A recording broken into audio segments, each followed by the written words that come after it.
tëngërëm lañ leen di wax saa su nekk rek ñi safoo site internet di Buzz MTV Sénégal bu leen fàtte di abonné di bës cloche de notification yi ngir dara bañ leen a raw ci seen i xibaar. jërë ngeen jëf ci ànd bi ak topp bi nga xamante ne rek yéen ñu koy topp saa su nekk ci chaîne bi di Buzz MTV Sénégal ginnaaw bu ñu leen nuyoo ba noppi nag dañuy desandi rek ci doomu Idrissa Seck ji nga xamante ne daat nañ koy placé garde à vue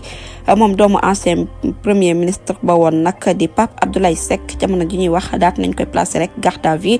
ci ab plainte bi nga xamante ne rek kii di Dame Amar moom moo ko daal di plainte ci coowal luubal ak njuuj njaaj bu ñu sukkandikoo ci xibaar yi nga xamante ne daat nañu koy am nag ñoo ngi koy toppee rek li nga xamante ne moom mooy wàllum sos ak dajale ay données personnelles u jàmbur ba noppi nag di ko dig ne dañ ko publier bu ñu sukkandikoo nag ci anam bi mu ko amee nag ne nañ daal ci anam njuuj njaaj la ko daal di amee bu ñu sukkandikoo ci xibaar yi nga xamante ne rek daat nañu koy am kii di Dame Amar nag daat nay porter plainte ki nga xamante ne moom mooy Pape Abdoulaye Seck ci coowal sextorsion bu ñu sukkandikoo nag ci Pape Abdoulaye Seck daat nañu koy teg loxo nag ci wàllum sos ak noppi daal di am ay image yu jàmbur ba noppi nag bëgg ko publier bu ñu sukkandikoo nag ca na mu ko amee danañ daal ci njuut njaaj képp rek la ko daal di amee daat nañ koy topp tamit ci sàcc lu toll ci 15 000 euros bu ñu sukkandikoo ci xibaar yi nga xamante ne daat nañu koy am nag mu neel ay photo ak ay vidéo yoo xam ne kii di Dame Amar moo waral mu daal di koy porter plainte bu ñu sukkandikoo nag ci ñenn ñi nga xamante ne rek daat nañu leen di xàmmee ci yooyu les vidéo am na ay jigéen ginnaaw bu mu yónnee ay vidéo ci Sénat bu kii di Dame Amar kii di Abdoulaye Seck nag ay atam toll ci fanweeri at ak ñeent dafa daal di wax ne rek na ko daal di jox koppar ndaxte am na ci ñoo xamante ne rek xam na ko di ko laaj ay koppar looloo waral nag mu daal di koy yóbbu fa mbaxana doone benn doon xibaar yi nga xamante ne rek daat nañu koy am la ba tey ci wàllum xibaar bu ñu jógee ko foofu dañuy wutali Cour suprême ki fi nekkoon ancien coordonnateur bu Prodac di Pape Malick Ndour daat nañu koy yóbbu ca kaso ba bu ñu sukkandikoo ci xibaar yi nga xamante ne rek daat nañu koy am waaye kii di Farba Ngom nag daat nay am ab bàyyib négandiku ginnaaw audience bi nga xamante ne rek doon nañ ko amal ni ki tey ci talaata ji yemoo ko ñaar fukki fan ak juróom ñett ci weeru avril ci atum 2026 kii di Farba Ngom nag daat nay am ab bàyyib négandiku bu ñu sukkandikoo ci xibaar yi nga xamante ne rek daat nañu koy am la ba tey ci wàllum xibaar bu ñu jógee ko foofu nag dañuy daal di desandi rek ci réforme yu yees yi mu ñeel électoral yi kii di Abdoul Mbow ma ngay daal di accuser député Pastef yi que ne li nga xamante ne tey jii ñu ngi koy nas daal bu yembee kii di Ousmane Sonko nag day doon candidat ci atum 2029 daat nay accuser que ne Diomaye Faye nag lu jëg njàkk ci yëf yi moom mooy njàkk ndax moom mooy complice bi doon ay kaddu yi nga xamante ne rek kii di Abdoul Mbow daat na koy yëkkate keneen ki nga xamante ne rek daat nay yëkkati waate yooyu les kaddu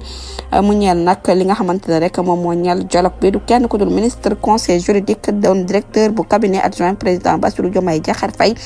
di Sidi Alpha Ndiaye na nag société civile bi daat nay participer ci ñaari dialogue benn bi daal dinañu koy lañ ba ca topp nag dogal bi la ñuy xaar te mu ngi tukkee ci ñu ngi ko bopp réew mi doon kaddu nga xamante ne rek daat na koy biral la ba tey ci wàllum xibaar bu ñuy jógee foofu dañuy desandi ci réforme wala code électoral coalition Diomaye président nag daat nay opposé wu ci proposition boobu les loi Pastef daal di teg ngir modifier article L29 L30 bu code électoral bu ñu sukkandikoo ci xibaar yi nga xamante ne rek daat nañu koy am la mu ñeel réforme code électoral yu bees yi ginnaaw proposition bi nga xamante ne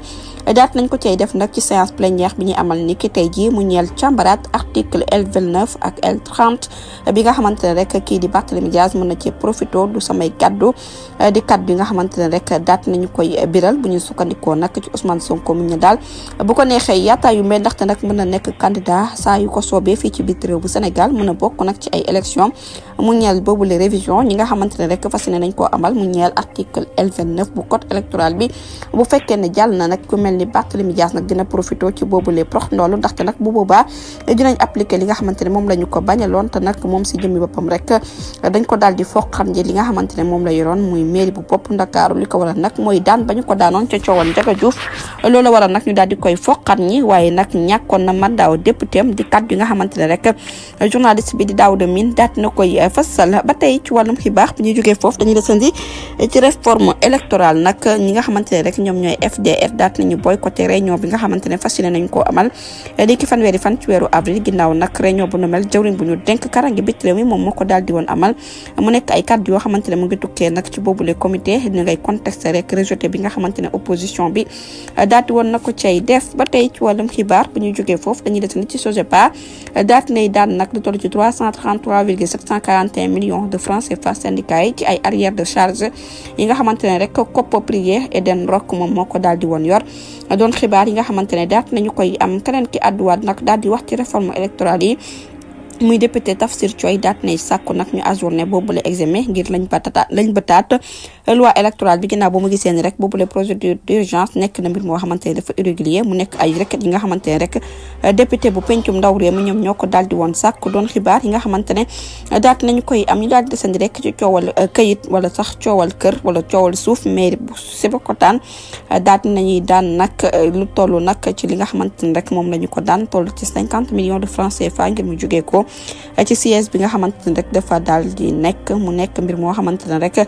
ñii di sëtu Nebur Sumbaan ñoom ñoo ko daal di moom daal na leen lu toll ci juróom fukki millions ci suñu koppar yoo xamante ne rek war nañ ko joxe. ba tey nag kii di Ousmane Sonko bu fekkee ne soppi nañ loi bi nag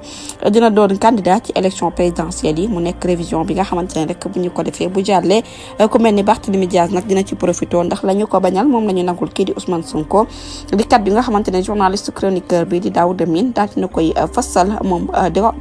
Daouda Mine. ba tey ci wàllum xibaar bu ñu jógee foofu dañuy daal di sandi rek ci coow li nga xamante ne moom moo daal di am nag ci boppu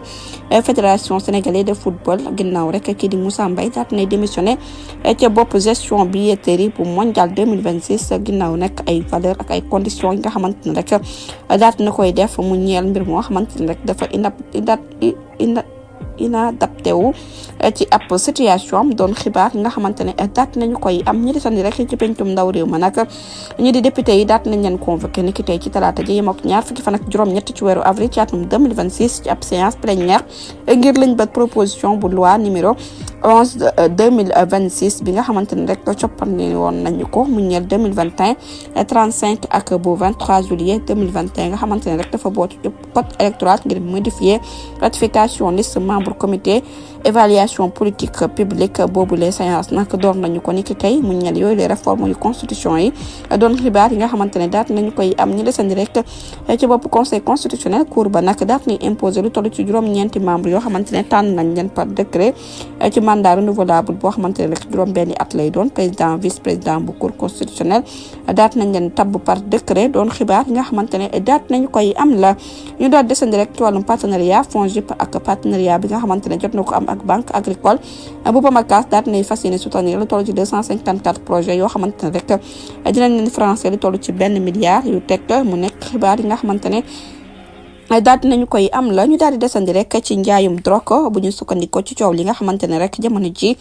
moom moo wulee ñaay ca dara ju kaw a jëti université Cheikh Anta Diop bu Ndakaaru naam sax ñi nga xamante ne ñoom ñooy kilifa diine yi daat nañ ci àddu waaye mel na ni rek lii di grenade lacrymogène bi nag ma ngay saxaar fépp mu nekk mbir moo xamante ne rek jot nañ ko nemmeeku ci campus yi ginnaaw nag li ko waral nag mooy njaayum drogue bi nga xamante ne rek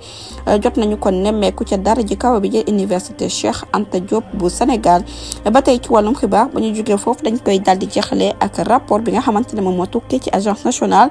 de la statistique ak démographie réew bu Sénégal moom moo nekk premier ci Afrique bu ñu sukkandikoo ci banque mondiale nag bu ñu sukkandikoo ci xibaar yi nga xamante ne daat nañu koy am toll ci 81,4 sur téeméer boo jël ci kanam Afrique du Sud ak Maurice daat nañu dëggal progrès yi nga xamante ne rek système statistique national daal dina koy am fii ci biir réew bi du ñàkk dinañ ci ñëwaat su ne jotee ni xabaar jërë ngeen jëf ci ànd bi bu leen fàtte abonné bës cloche de notification yi ngir dara bañ leen daw ci seeni xibaar.